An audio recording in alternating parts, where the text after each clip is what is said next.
Hello there. How are you today? It's good to be back with you again. I trust that you've been praying for me.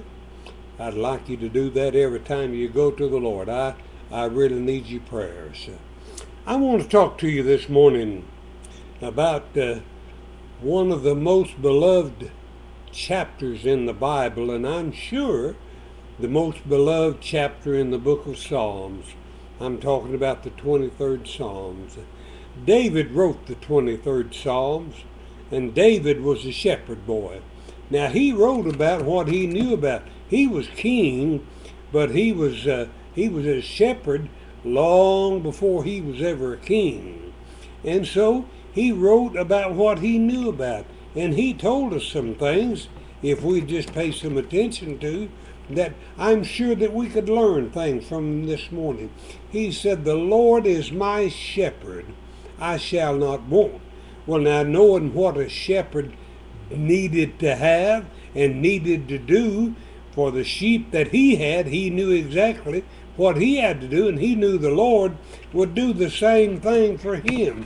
He said, "The Lord is my shepherd, I shall not want." He said, "He maketh me to lie down in green pastures." You know, that's what a shepherd did.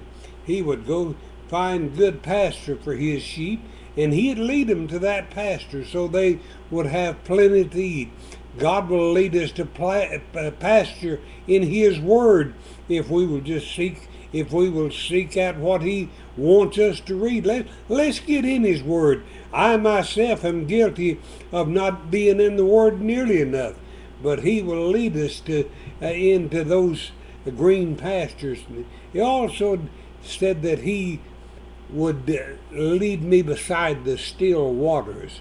Now, you know, a shepherd will take his sheep to a stream. Now, they won't hardly drink out of a swift moving stream, and he'll dam up the water for them so they can have a good drink of water if they need a drink, because they don't like to drink out of a swift running stream, and so they dam it up so that they can have a place to drink. And he said, "He leadeth me in paths of righteousness for his name's sake." You see, David knew all about the sheep. Now, he might not have known anything about rabbits. He might not have known anything about dogs or even billy goats. I heard a fellow one time, two boys here that didn't live too far from us here, that was out in a field one day, walking across this field, and they come upon a water well, and they wondered how deep the water well was, and they were looking down there to see if they could see a reflection, and one of them said, "Well, I've heard that if you drop a rock in the well, that you can count as it's falling, and depending on how far you've got when you count will determine how deep it is." So they began to look for a rock, and they couldn't find a rock, so you know they didn't live around me. Here, that's all we do have. We have a bunch of rocks here in Wilson County. But at any rate, they happened to see an old transmission laying there. They said, "Let's just drop this transmission in there." So together they got a hold of it and picked it up and dropped it in there, and hung their head over that well, counting and listening for it to splash down there. And all of a sudden they heard some hoofs. They heard hoof tracks. Well, I don't know if you can hear a hoof track, but you can probably hear hoof beats. So they looked up, and here come this great big billy goat over the hill. I mean, he was really trucking right along. He run straight to them, and they jumped back, and then he went straight into the well. And they said, "Well, what in the world was that all about? Was that a demon-possessed billy goat? I never heard of one, but there was something surely wrong with him."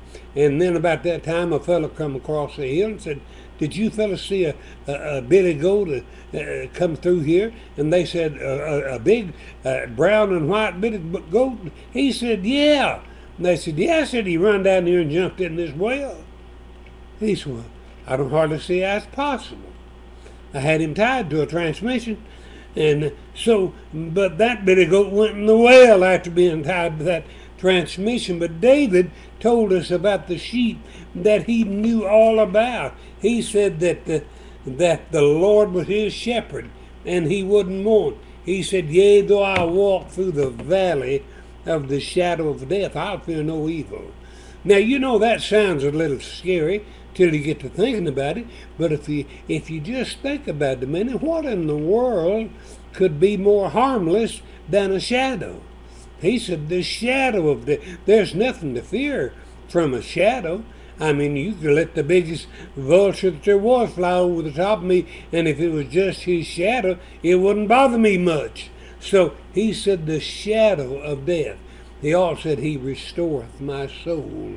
Now, I've got some first cousins that do a lot of restoring on automobiles.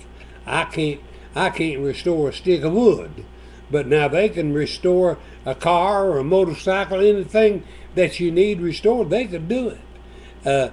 I believe that there was a fellow that owned a cookie company here, crackers and what have you. If I call the name of it, you would probably know who I was talking about.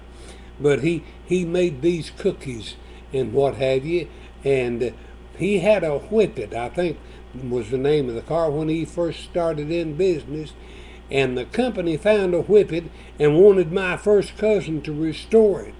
So he restored it to look just like it did when this fella had it when he started his company. And there was some twisted wood in it that was trimmed, and one of his brothers took some wood and put it in an old hot water heater and would leave it there all day and then twist it. And the next, he'd leave it there that night, and the next day he'd twist it again until he finally got it twisted just like the other trim was in the car. And they made that thing look like a brand new one. But that's what the Lord has to do to my soul. Sometimes I need restoring, don't you? Yeah, sometimes you'll probably need restoring, and the Lord is able to do that for you. And you know, he said, thy rod and thy staff, they comfort me. Now, a rod is really a weapon. It's to beat off the wolves and the billy goats. I doubt if any billy goats would attack you, but any kind of wild animal, that rod was to protect those sheep, and those sheep depended on that shepherd to take care of them.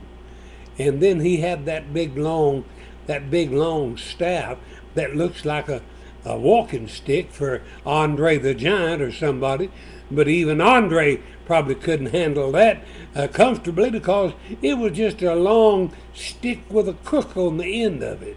And but what that thing was for the little sheep that would run off.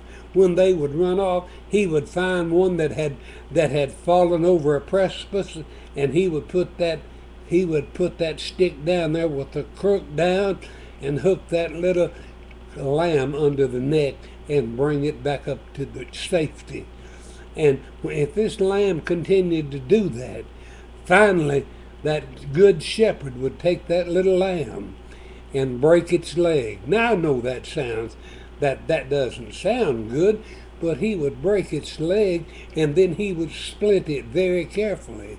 He would splint it, and that little lamb would stay right with him, because finally when he put it down, it would totter along trying to keep up, but when it got tired, the shepherd would reach down and get it and just pick it up and carry it. Many, many times the Lord has had to carry me. I'm sure you saw that poem where the Lord, where there was just one set of prints. That's because the Lord was carrying you. And that's what this good shepherd would do. He would carry that lamb when it got tired, and then he'd set it back down, but again, he'd have to pick it up again once it got tired. And that's what the good shepherd would do. And at night, you know, he would take them, if he wasn't going to be able to get them back to where they lived, to where their regular place was, he would take them into a cul-de-sac, and then after he got them bedded down for the night, he would lie down across the front of that, so that anything that tried to get in to the lambs would have to go through him first. That's what Jesus will do for you. Thank you again for listening, and God bless you.